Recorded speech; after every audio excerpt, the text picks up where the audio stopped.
अस्सलामुअलैकुम वरहमतुल्लाहि वबरकातुहू। अल्हम्दुलिल्लाहि वक़फ़ा वस्सलामुन अला इबादिहिल्लज़ीना इस्तफ़ा अम्मा बाद। Dear students, hope everyone is doing well. MashaAllah tabarak wa ta'ala, and may Allah subhanahu wa ta'ala bless every one of you.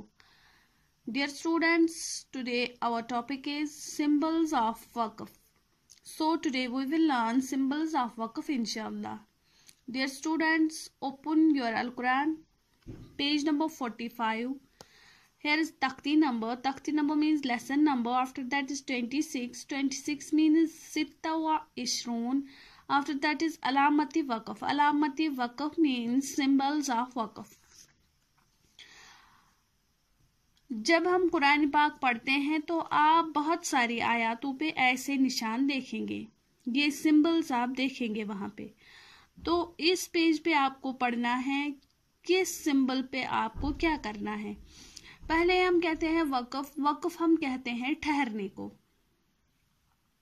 वक़फ हम कहते हैं ठहरने को। तो पहला जो सिंबल यहाँ पे देखे हैं, अगर आप किसी भी जगह ऐसे देखेंगे, इस अलामत को आयत कहते हैं, यहाँ ठहरना चाहिए।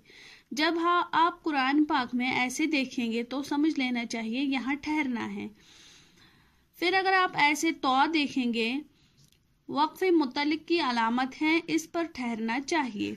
जब आप तो देखेंगे किसी भी आयत के बीच में या आयत के बाद, तो वहां पे ठहरना चाहिए। अगर आप जीम देखेंगे, यहाँ ठहरना बेहतर है और न ठहरना भी जायज है। जीम पे क्या करना है, ठहरना भी बेहतर है और न ठहरना भी बेहतर है। जा यहाँ न ठहरना चाहिए। या जहाँ पे आप जा देखेंगे, यहाँ पे हम नहीं ठहर सकते हैं। स्वाद जहाँ पे आप देखेंगे, यहाँ मिलाकर पढ़ना चाहिए, लेकिन अगर कोई थक कर ठहर जाए तो रुखसत है।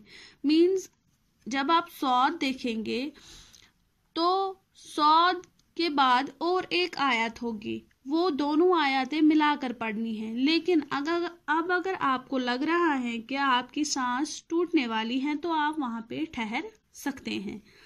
उसके बाद अगर आप देखेंगे स्वाद लाम या, यहाँ मिलाकर पढ़ना चाहिए। स्वाद लाम और या पे क्या करना है, मिलाकर पढ़ना है।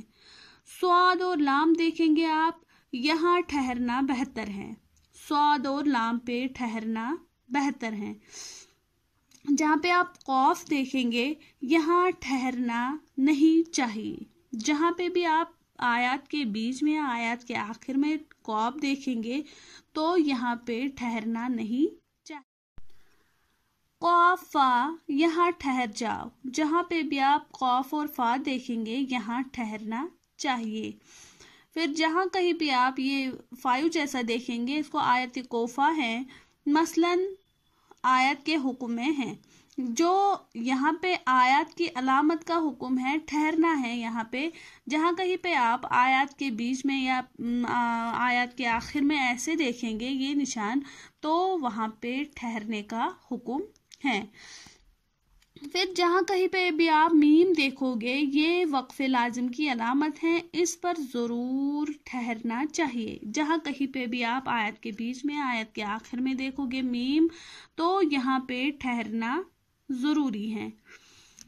सीन या सक्ता, जहाँ कहीं पे भी आप सीन या सक्ता देखेंगे, यहाँ किस कदर ठहरना चाहिए मगर सांस न टूटनी पाए। यहाँ पे हमें ठहरना है, लेकिन सांस अपनी नहीं तोड़नी है। वक्फा, यहाँ सक्ता की निस्बत ज्यादा ठहरना चाहिए और सांस भी न तोड़े। जितनी देर तक यहाँ ठहरना है, यहाँ पे उससे ज्यादा ही टाइम तक सांस रोकनी है, लेकिन सांस नहीं टूटनी चाहिए।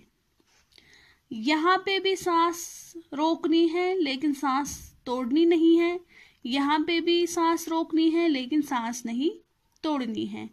जितनी देर तक यहाँ पे सांस रोकनी है, यहाँ पे उससे थोड़ी ज्यादा टाइम तक सांस रोकनी है, लेकिन सांस टूटनी नहीं चाहिए। आफ्टर दैट इज लाम अलिफ। ये अलामत कहीं आयत पर होती हैं। यहाँ ठहरना या न ठहरना मतलब नहीं बिगड़ता, और जहाँ इबारत आयत के दरमियान लाम हो वहाँ न ठहरे वरना मतलब बिगड़ जाएगा। जहाँ कहीं भी आप ये लाम अलिफ देखेंगे, ये अलामत जो आयत के बीच में आती है या आयत के आखिर में, यहाँ हम ठहर भी सकते हैं और नहीं ठहर सकते, लेकिन जब ये आयत के दरमियान आए तो वहाँ नहीं ठहरना है। मतलब अगर आप वहाँ पे ठहर गए तो ये जो मीनिंग है इसकी वो बिगड़ जाएगी।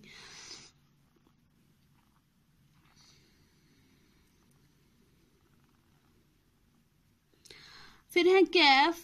मतलब ये है कि पिछले आयत में जो अलामत आ चुकी हैं वही यहाँ पे भी है। जो पिछले आयत में हमने अलामत देखी है वो इसमें भी ऐड होती हैं।